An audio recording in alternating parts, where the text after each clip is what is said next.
Bismillahirrahmanirrahim. Di samping memudahkan seseorang dalam melihat terang dan gelap, ternyata vitamin ini sangat membantu kita dalam meningkatkan sistem imun tubuh, mensupport kesehatan jantung, ginjal, dan paru-paru serta pertumbuhan sel-sel tubuh, dan lain-lain. Jika kalian kekurangan dalam mengonsumsinya, rabun saja resikonya. Angka kecukupan gizinya 500 hingga 900 mikrogram per hari tergantung dari usia dan jenis kelamin. Kebutuhan ini umumnya bisa kalian penuhi dengan 5 porsi sayuran dan buah-buahan dalam sehari. Sumber makanannya adalah hati, telur, susu, minyak ikan, dan lain-lain. Yang dapat kalian simak informasi lengkapnya di video berikut.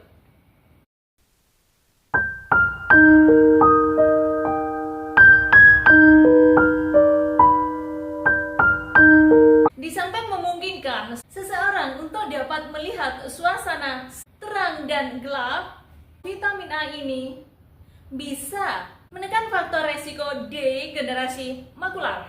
Adapun fungsi lainnya dari jenis vitamin A ini adalah 1. Untuk meningkatkan sistem imun tubuh kita, sehingga memungkinkan tubuh kita terhindar dari berbagai serangan jenis penyakit. 2. Menjaga kelembapan kulit dan elastisitasnya.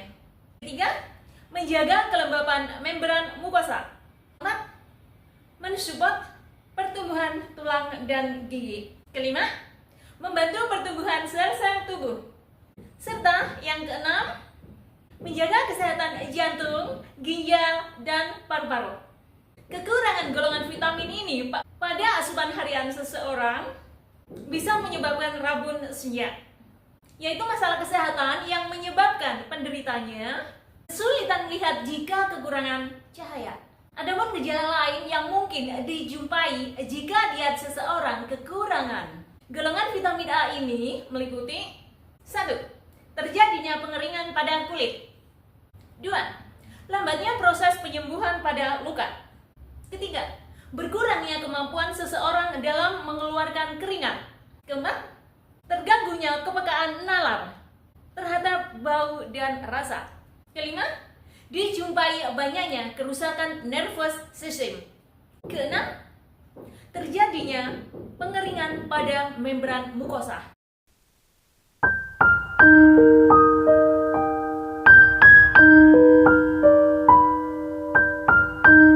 Ketujuh, terganggunya fungsi reproduksi serta menurunnya kemampuan pertahanan tubuh dalam melawan penyakit pernafasan.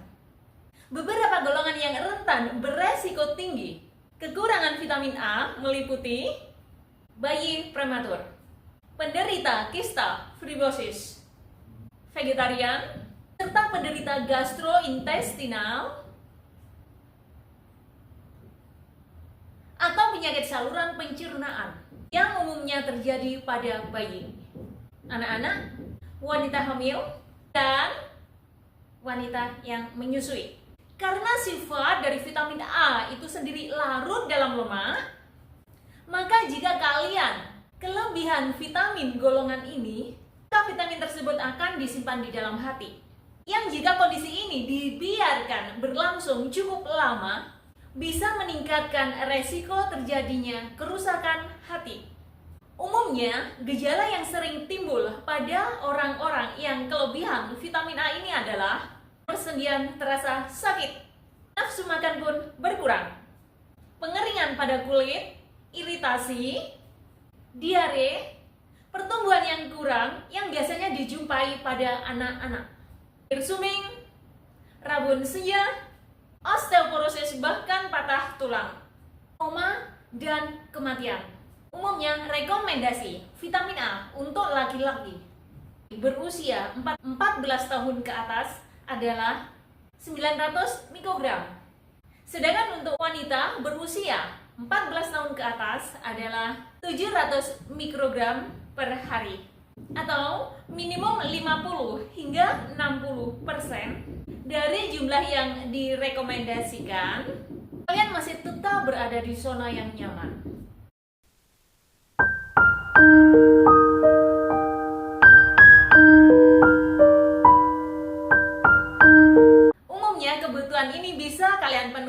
dengan 5 porsi buah dan sayur-sayuran per harinya.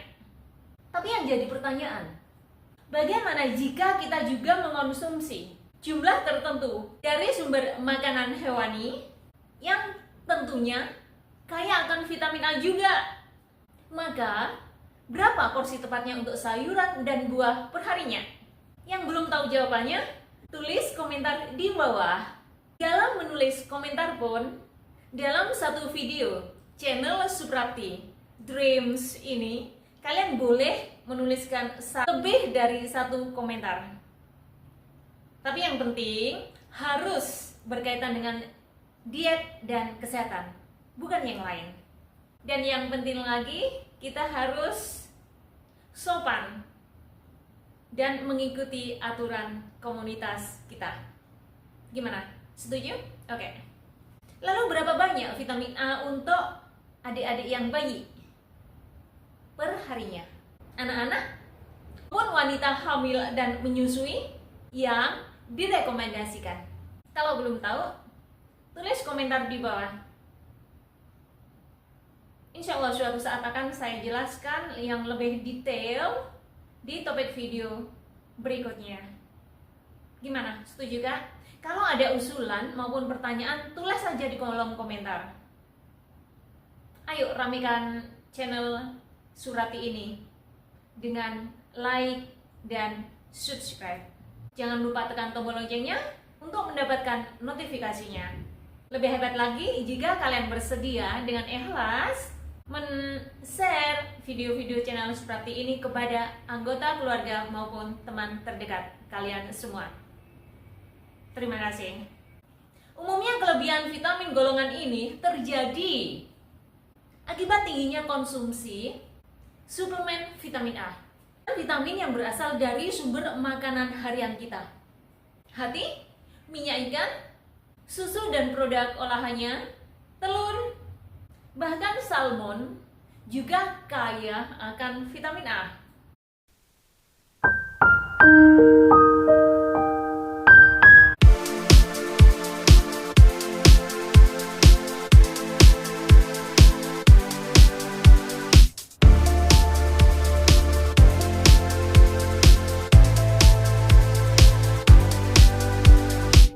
Labu kuning, wortel, ketela rambat yang berwarna orange, antelop atau melon orange, paprika merah dan kuning, mangga, beras kacang, brokoli, dan kebanyakan sayuran yang berhijau daun juga merupakan sumber makanan yang kaya akan vitamin A. Masih bisa fokus? Baik, kalau saat ini kakak masih fokus, oke, kita lanjut. Susu dan produk olahannya kaya akan nutrisi esensial yang sebagian diantaranya tidak terdapat pada golongan makanan lain. Diantaranya protein, fosfor, potasium, kalsium, magnesium atau zat besi, riboflavin, vitamin B12, dan lain-lain yang insya Allah akan saya bahas secara panjang lebar di topik video yang lain. Tunggu kehadirannya ya Kak. Tetapi hati-hati juga, jika usus kalian tidak mampu mencerna gula alam yang terdapat pada susu dan produk olahannya, atau yang lebih dikenal dengan lactose intolerance, produk ini bisa kalian ganti dengan susu kedelai, susu beras, susu almond, yogurt kedelai, ataupun aneka kudapan beku, tentunya yang bebas susu. Umumnya juga ditambahkan unsur kalsium ke dalam kandungannya.